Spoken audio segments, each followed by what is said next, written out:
Reta final do BBB 22. E já sabemos faz 2 meses o resultado final. Mas assim, será que não tem como fazer nada? Será que isso é impossível mudar? O BBB é só um jogo. Mas o que podemos tirar daí? Olá pessoal, sou o Leonardo, professor e engenheiro de materiais, e este é mais um vídeo opinativo do From Metal to Now.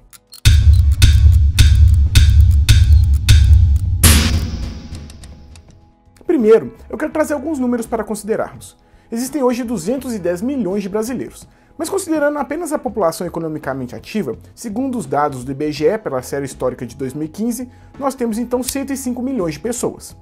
Segundo também o Statista, em 2022, o Brasil tem 19 milhões de usuários no Twitter.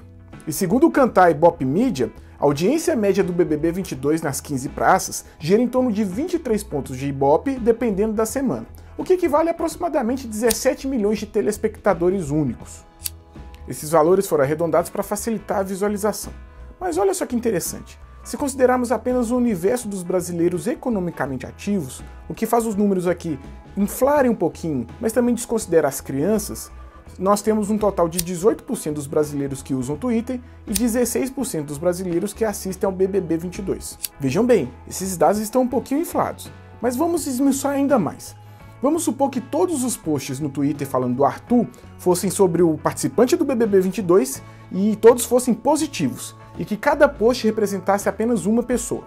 Pesquisando no Buzz Monitor no último mês, o pico de posts com a palavra Arthur foi de 350 mil no dia 6/4, no dia que ele foi para o quarto secreto.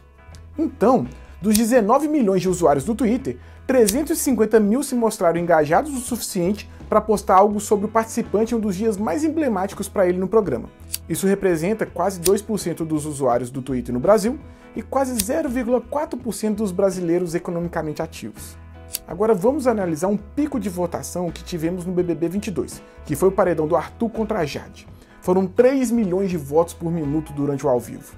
Considerando que o momento mais engajado de uma audiência é no horário do programa, e ainda que todos os votantes fossem fãs do Arthur, levando em conta também que cada votante demora 1 minuto para votar, o que seria uma média bem lenta, teríamos 3 milhões de fãs do Arthur ativos no programa. Isso representa para o universo da audiência do BBB 22 18% de torcedores para o participante, um total de quase 3% dos brasileiros economicamente ativos. Vocês notaram que mesmo considerando apenas o universo do BBB, apesar de parecer que muitos gostaram do Arthur e que seus fãs representam uma grande maioria da audiência, na verdade, a maioria mesmo nem se interessa em votar.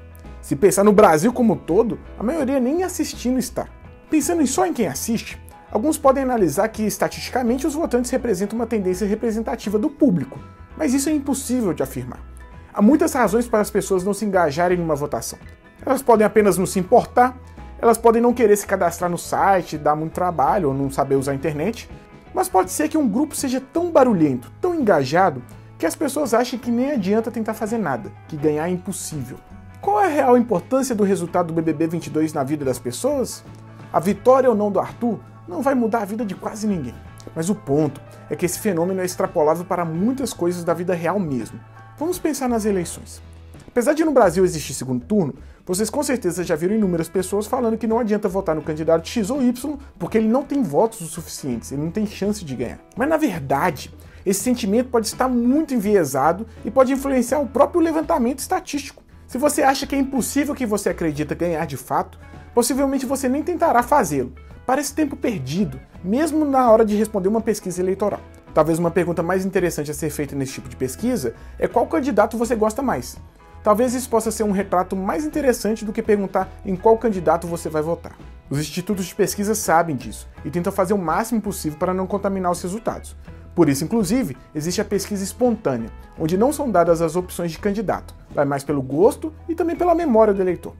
Por isso as pesquisas podem mudar drasticamente próximas às eleições. Às vezes as pessoas nem sabem as opções de candidato até o último dia. E o barulho que um grupo específico faz, o burburinho que tem tanto na internet quanto na mídia, coloca apenas esses candidatos com seguidores mais frenéticos em evidência. O jornalismo tem a função de reportar os fatos. E hoje em dia, muitos políticos perceberam que não importa o fato em si, mas sim em ter seu nome reconhecido pela população e deixar seu nome claro como opção. Todo esse barulho deixa a população cega. Parece que não há o que fazer. Parece que não há opções, mas elas existem. As redes sociais são importantes ferramentas de comunicação e de discussão de ideias, mas ainda assim, só uma minoria faz parte desse universo e uma minoria ainda menor que se engaja de verdade, que interage e expressa suas opiniões sobre os diferentes temas. O poder da omissão é muito grande e a galera que não se pronuncia não entendeu ainda, mas tem o poder de mudar o mundo. Na eleição passada, arredondando, tivemos um total de 58 milhões de votos em um candidato, 47 milhões de votos em outro e 42 milhões de votos em ninguém, que foram os brancos, nulos e as abstenções. Não votar também é se posicionar. Mostra insatisfação com as opções. Mas não votar é deixar quem faz mais barulho fazer as escolhas por você. Depois de muitos anos, finalmente entendi a importância do voto obrigatório. Talvez eu mude de ideia no futuro, com outro cenário, com outro nível de educação básica para o brasileiro, um outro nível de políticos também. Mas hoje, ainda bem que todos precisam pelo menos justificar a ausência. Infelizmente, no nosso país falta investimento real em educação. Investimento que faça as pessoas entenderem que elas têm um poder de fato, que possibilita que elas entendam e consigam discernir o que é real e o que é barulho. Hoje, muitos que entendem isso se omitem. E quem não entende segue a boiada. Às vezes até por desalento, ou por querer integrar um grupo, ou simplesmente por não enxergar a opção. Martin Luther King disse uma vez: não é a violência dos poucos que me amedronta, mas sim o silêncio dos muitos. A desculpa para quem assistia Big Brother antigamente era falar que era uma experiência social.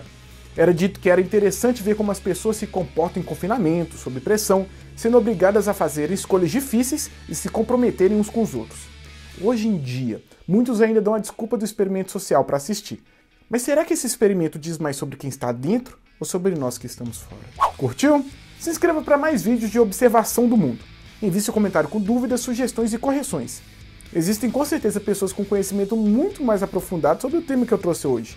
E é sempre interessante a gente poder evoluir essa discussão. Então é isso, pessoal. Um grande abraço. Valeu!